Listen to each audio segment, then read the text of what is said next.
Lillard trying to get open, does. A three in his sights. Got it! Damian Lillard. Catch, shoot, knocked it down. Shooting from a phone booth, doesn't matter. 13 threes, one shy of tying Klay Thompson's all-time record. Out on the sideline to get the rock. High dribble, into the lane, running right-hander, up and in. Damian Lillard with that runner. 71 points, a career high. How does one go along defining just how good an NBA game truly is? Oftentimes people tend to go with the eye test, just how good did a player look while putting up these insane numbers. Other times people just look at the box score. You could very well make the argument that Wilt's 100-point game is the greatest performance in the history of basketball, simply because it's practically impossible to ever get to this point. But I think one of the more accurate ways to analyze the value of a performance is with game score. Of course, this isn't a perfect measurement. The greatest game of all time all comes down to subjectivity. I can say that LeBron's 51-point game in the 2018 finals is the greatest performance of all time, simply because LeBron is one of my favorite players of all time. However, in this video I want to focus solely on the regular season games, simply because the playoffs are incredibly distinct to the regular season when it comes to the importance of a player's performance and the gravity of the games.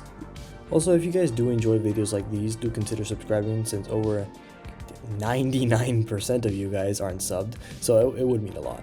But going back to game score, I got this idea from Jimmy High Roller, who makes great videos regarding this concept, and he shows a graphic with the top 5 performances of all time, being Luka Doncic, James Harden, Karl Malone, Kobe Bryant, and of course, Michael Jordan. However, it's almost been a year since this video was released, and somehow 2 new additions have been made to this top 5.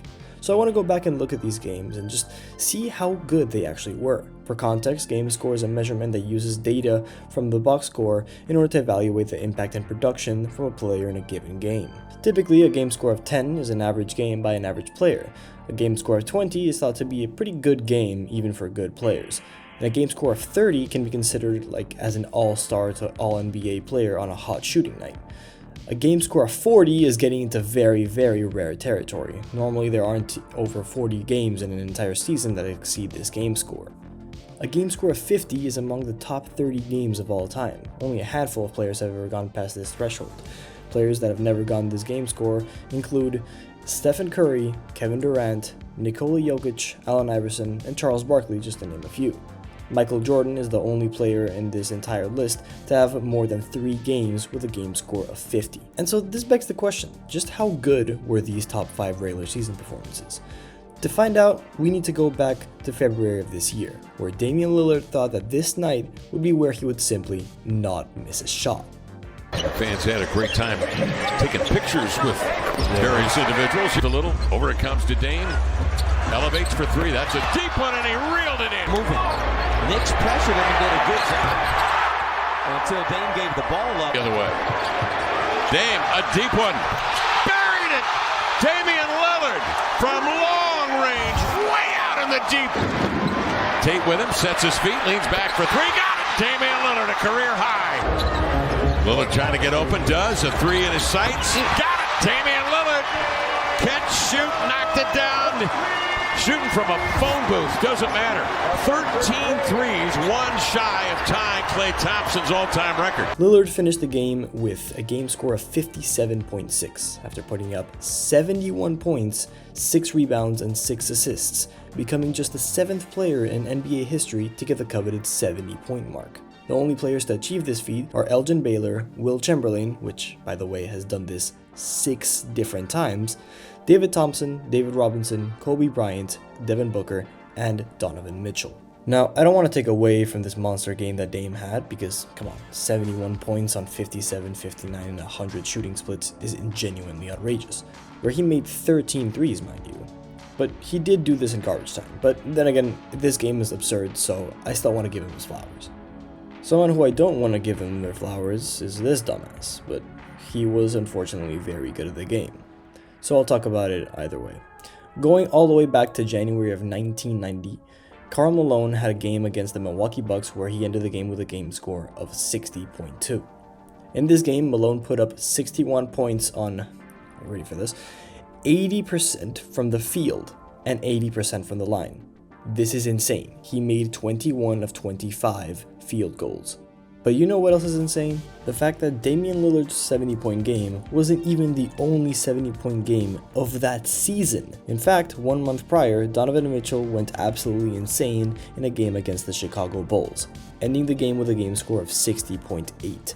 Donovan Mitchell dropped an almost 70-point triple-double, having 8 rebounds and 11 assists.